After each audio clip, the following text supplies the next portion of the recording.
Hey everyone, God bless you. Listen, I am just getting out of my meeting, and so there's no way I'm gonna make it home in time to do Serve Daily. But we have missed, I think, the last one or two, and so I didn't want to miss it.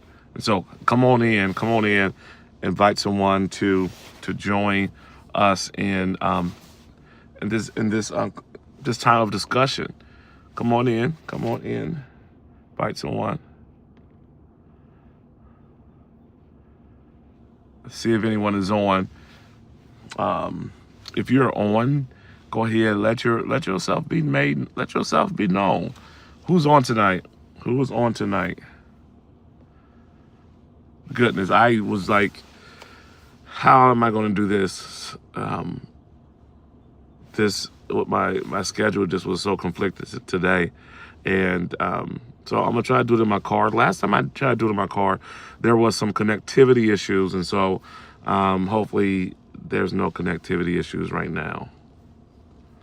Who's on? So we're only streaming on YouTube because of, again, my limitation. So who's on YouTube tonight for Surf Daily? And again, I could not send a reminder out.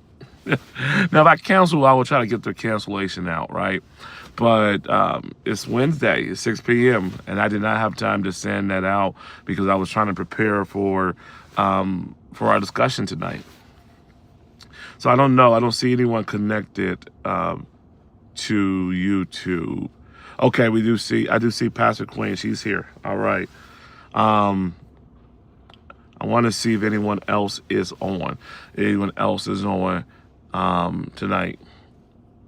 And I hope that you all can hear me fine. Again, this is not normally where I would do it at, but because of when meetings run over, you got to be creative with your approach, right? You have to be creative. And so please forgive me, but we are definitely on YouTube, and I don't know if anyone else is on YouTube tonight, because the way I have it, I'm not able to see those that come on. But I can see if you say something. So if you say something, then I can see that. But again, thank you for being with me tonight. Sunday's message was a message that I think resonated with a lot of people, and it is the message of humility. Pastor Queen, she says, "Get home, go home and rest." eventually, yes. But I wanted to jump on for our 6 o'clock. That resonated with people in terms of getting low. The message was get low, and it dealt with humility and how us as believers, if you name the name of Christ, you are called to be humble. Jesus was the greatest example of humility. Jesus was the greatest example. All right, so we got some more people on. The next billionaire pastor. Okay, well, hey, I receive it. Thank you. Thank you. I don't know who that is. Adriana or something. Adriana. Somebody said scammer. I don't know. Scammer. But we are with the message of get low. And so Pastor Green preached that message. And again, the humility is so important. That's probably someone, being funny. Humility is so important because as God bless you, then there's a dire need to stay low, stay humble, because God says that if you're prideful, He resists the proud. And but He gives grace to the humble, and we're all at a position and a point of our life where we all need God's grace in some area of our life. In some area of our life, we all need grace, and so that's so important. So when we talk about getting low, but staying humble, is humility, is being humble easier said than done? When you think about your life, is it a challenge to operate in humility, and especially to operate in humility 80 to 90% of the time? because nobody's probably going to do it 100% of the time. We're constantly working on ourselves. And there's times where you have prideful moments, right? But is it a challenge in operating in humility? And if it is a challenge, what are some things that cause that challenge to occur? What are some things that cause that challenge to occur? So the question is it a challenge being humble? Come on, talk to me. I want to hear from you. Is it a challenge being humble? And if it is a challenge being humble, what are some things that causes that challenge? Here's one. We live in a world where pride is so dominated, and especially in the church. That's why he sent the message. And that's it. So pride is very prevalent in the world, and it's prevalent in the church.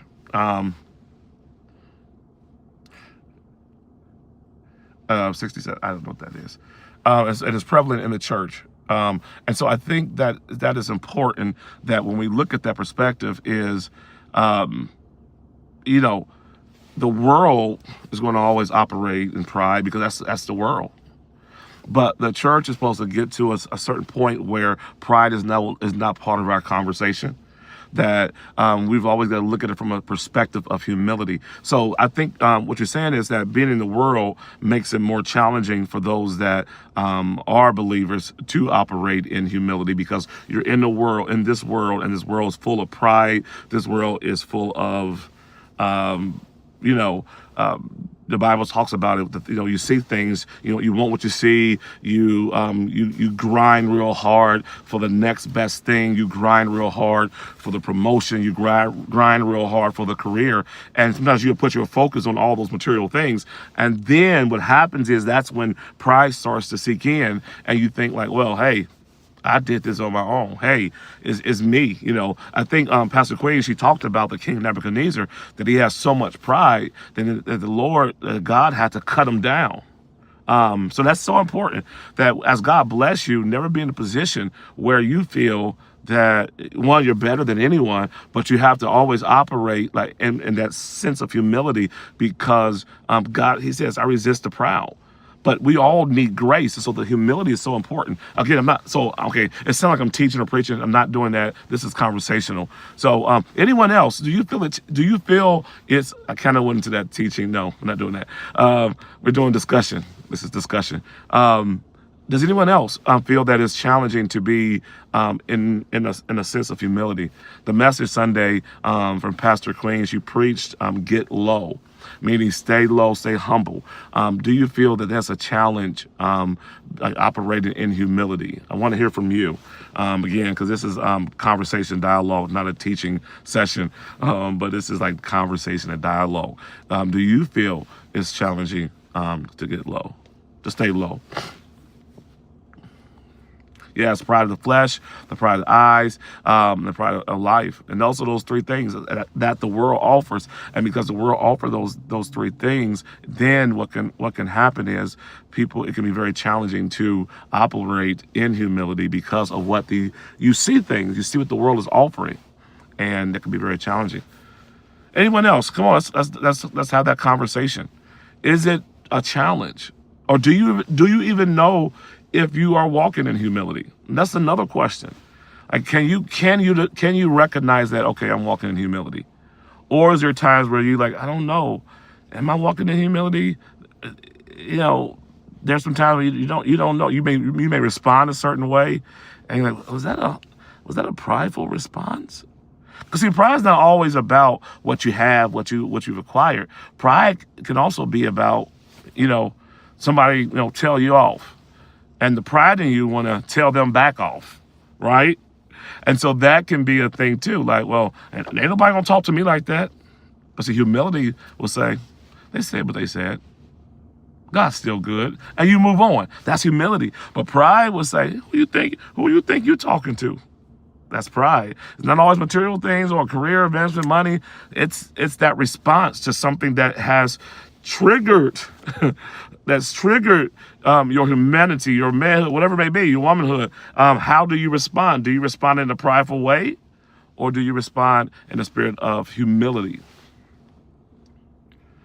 I want to see any other questions, comments about this discussion, this topic, because again, I think one thing that Pastor Queen pointed out is that, hey, the church needs to hear this message, not necessarily the world, because they're going to do what they're going to do, right? They're going to do what they're going to do, but the church needs to hear it,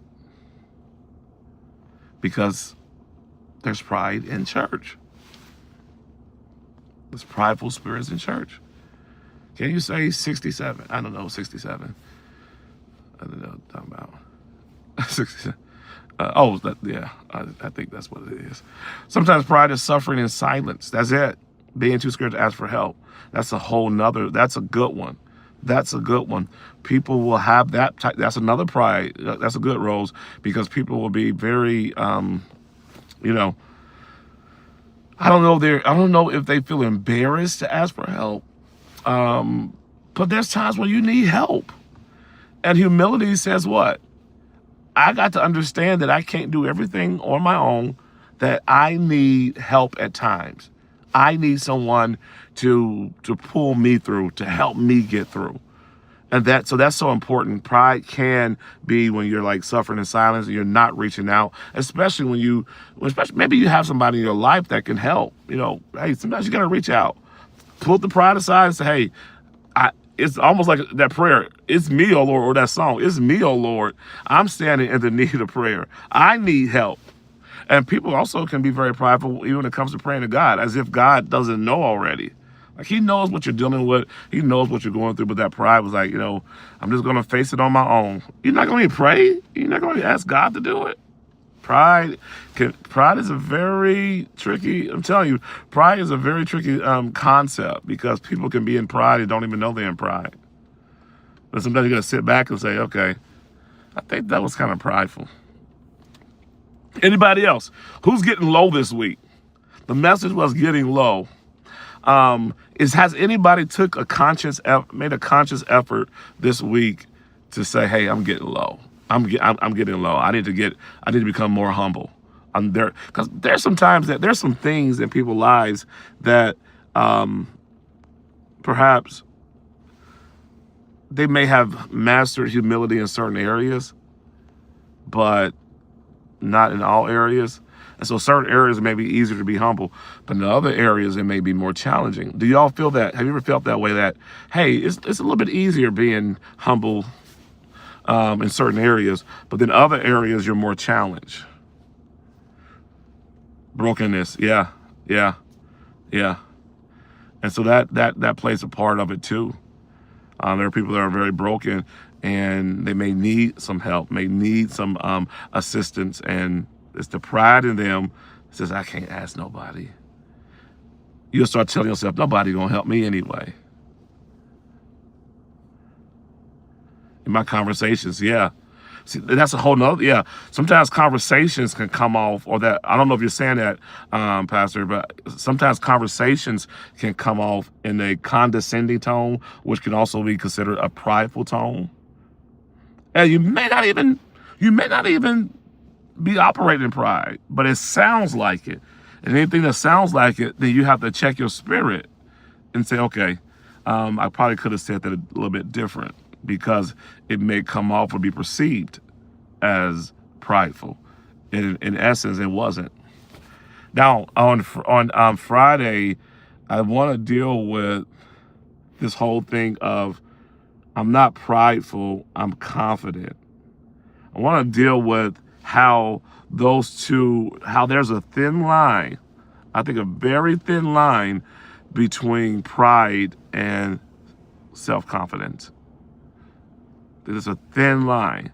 I want to deal with that on Friday, because some people will say I'm self-confident, but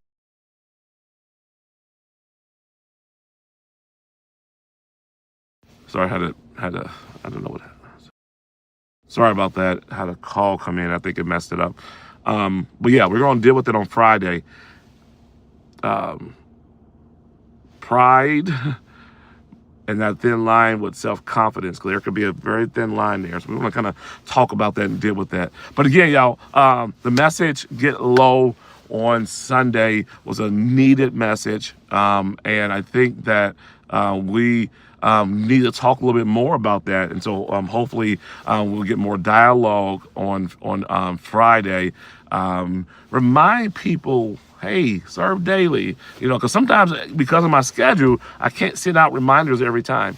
Now, if I cancel, I can do that very quickly, cancel. But remind them so we can have that discussion. I think that needed discussion on Friday. All right. Hey, it's 6:17. I try to keep it around 15, 20 minutes.